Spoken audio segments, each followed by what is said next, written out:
balita sa umagang ito. Pagnanakaw ng washing machine sa barangay Western Bikutan, Taguig, huli sa CCTV. Huwag kang pumihirin, kuya, ha? Sidecar driver na inireklamong ng hablot ng cellphone, arestado sa lungsod ng Caloocan. Siya na taong gulang na batang lalaki nalunod sa ilog sa lungsod ng Iloilo. Ilang araw bago magsimana Santa, pinakasariwang sitwasyon sa mga bus terminal at airport, aalamin live. Transgender na contestant na na-disqualify sa Miss Universe Canada Beauty Pageant. Sinabing biktima raw siya ng diskriminasyon. At Miley Cyrus itinaging engaged na sila ng boyfriend na si Liam Hemsworth. Huwag pa huli, tutok na sa unang balita.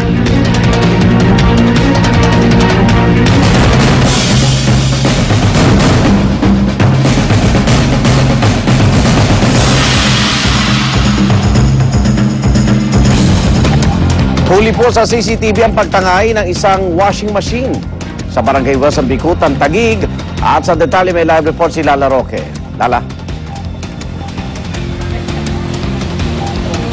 Igan, tama, kaya naman lagi nating paalala na maging maingat sa kagamitan para naman hindi tayo masalasihan. Kagaya na lang ng nakuna ng CCTV na pagnanakaw ng washing machine noong March 16 sa barangay West Bikutan sa Taguig. Ito pong inyong makikita ngayon ay ang video ng pagnanakaw kung saan pasado launa na madaling araw ito nangyari. Nakita niyo yung unang lalaki naglalakad. Maya-maya pa ay mapapansin na rin ang kasunod na lalaki na tila may buhat-buhat. Habang papalapit sa CCTV, isa pala itong washing machine. At dahil nakuhanan nito ng CCTV, na-trace ang dalawang kabataang kumuha ng washing machine. At ayon sa investigasyon ay pinagpasapasahan ang washing machine ng 3 beses tsaka ibinenta sa halagang 400 piso sa residente na kalapit lang na kalsada. Sa parehong araw ay na-recover naman ang washing machine ng mga nagro-rondang block leader at kusang loob na ibinalik ng pinagbentahan ang washing machine. Kaya payo ng mga otoridad ilagay sa ligtas na lugar ang inyong mga gamit. At syempre, kung kayo matutulog na gabi na, isara po ang inyong pinto at bintana para naman hindi na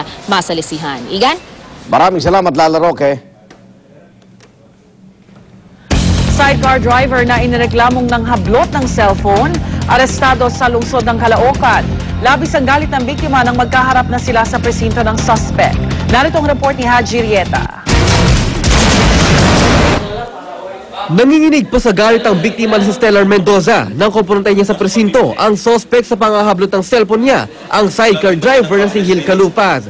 Nahuli si Calupaz sa mabilis na pagresponde ng mga tohan ng barangay Taytay sa Caloocan. Ayon kay Mendoza, pasado alas 10 kagabi nang napansin umano niyang may sidecar na sumusunod sa kanya. Nang tumigil daw siya sa paglalakad, agad bumaba si Calupaz at inagaw umano sa kanyang cellphone. Ito yung cellphone ko, nakaganyan sa kamay ko yan, nakapaikot.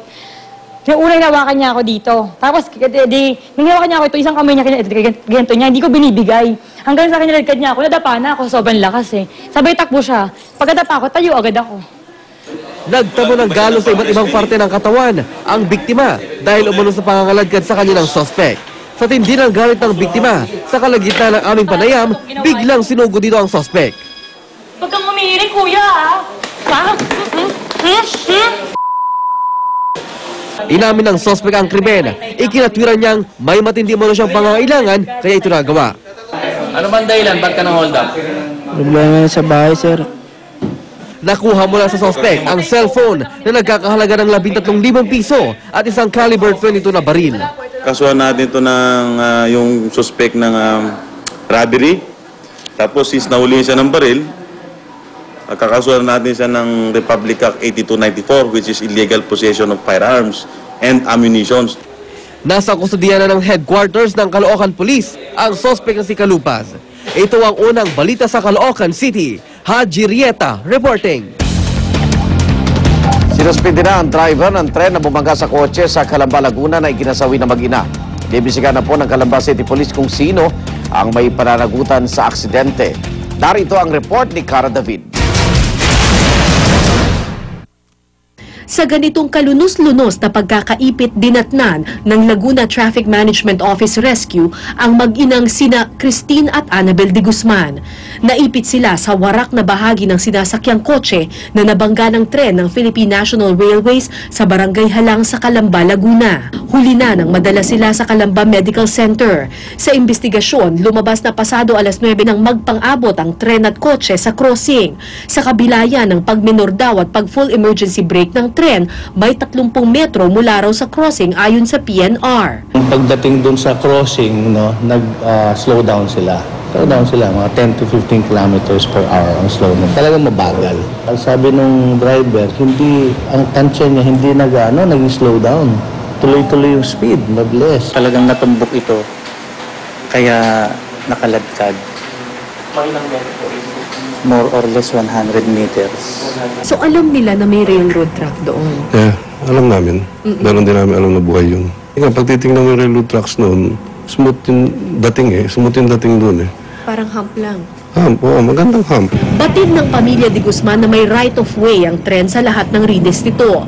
Pero balak pa rin daw nilang magreklamo dahil nagkulang daw ang PNR sa paglalagay ng warning signs at safety devices. Hindi biro yung kinukumpuhan niyan. Although training nga yan, may right-of-way sila, but still, kailangan may precaution, di ba? Hindi rin naman biro itong nangyari sa akin talagang. So pagka meron talaga silang negligence, parang nila maulit. Andito ako sa Barangay Halang sa Calamba, Laguna kung saan naganap yung aksidente. Usually ang mga railroad tracks ay merong safety barrier na nagsasabing meron dito na riles ng tren.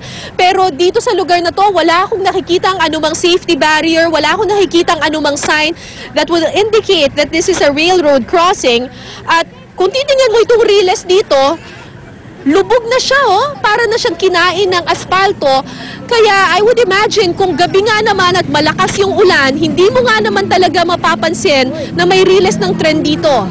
Walang tugon ng PNR kaugnay sa kakulangan ng mga warning devices, pero iginit nitong di nagkulang ang mismong driver ng tren. Naaksidente ang mag-ina matapos kumuha ng mga medalyang gagamitin para sa graduation sa paaralan ng pag-aari ni Annabel. Ngayon, balot ng pagluluksa ang St. Vincent de Paul Montessori School sa Lumban, Laguna. Generous, mabait, magaling. Kung nasan po sila, sana po masaya po sila. Tsaka po mamamiss po namin sila. Sinuspindi na ng PNR ang driver ng tren habang iniimbestigahan ng pulisya ang insidente. Di ba meron tayo dati noon yung harang. So diyan, mula nung binuhay uli yung release na yan, so wala kaming nakitang nakakabit. Ang responsable dyan siyempre yung PNR kasi sa kanila yan. Plano naman ng DOTC na maglagay ng CCTV with digital recorder sa control booth ng tren para magsilbing black box. Balak din nilang maglagay ng CCTV sa bawat railroad crossing. Para sa unang balita, Cara David reporting.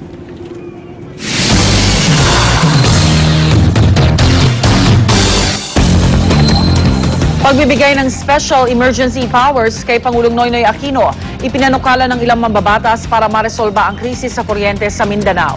Ang Department of Energy mayroon na rin daw naiisip na solusyon. Yun nga lang, tataas ang singil sa kuryente. Narito ang report ni Teresa Andrada.